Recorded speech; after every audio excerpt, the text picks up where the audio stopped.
Orokorrean, esperientzia positiboa, beraiek baliogarriak sentitzen dielako oraindik, ez? Emateu ja behin egoitza batean sartuta ez dezula gaitasunik gauza berriak egiteko eta konprobatu dugu, bai. Posible dela gauza berriak egitea, beraintzate bai izan da teknologia berria ezagutzeko aukera bat, Skypeetik hitz egitea, gero konturatu gabe autoestima landu da.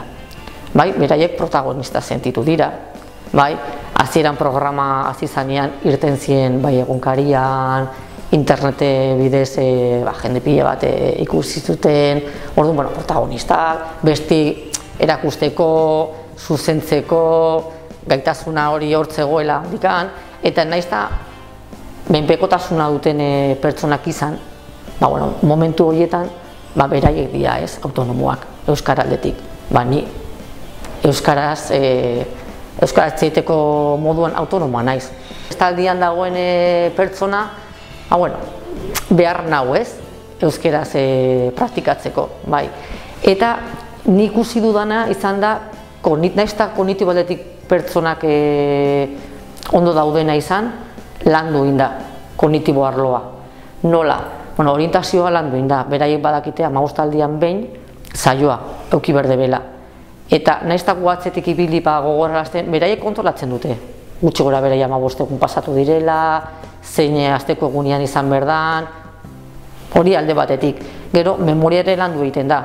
Pentsa, beraiekin ukitzen dutela elkarrizketa hortan, hitz egiten duten gauzen arabera, guri komentatzen digute gero, edo badakite urrengorako galdetu behar diebela zeo zeri buruz, hizkuntza ere, hitz egin, entzumena, eta arreta. Auki behar da, ordu erdiko elkarrizketa bat mantentzeko, arreta auki behar da, bestela ezinezkoa da. Eta, lana egiten dute arreta hori mantentzen.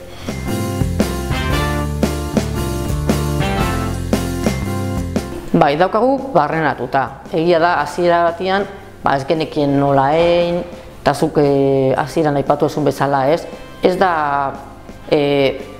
gure programa aldatu behar, gure rutina aldatu behar, baizik eta implikazio txiki bat, tartetxo bat hartu, ordenagailua prestatzeko, egoiliarra eramateko leku horretara, ordenagailua piztu, ez da beste zer gehiago. Kasu honetan gu zuzendaria eta ni artean egiten dugu, eta ondo moldatzen gea.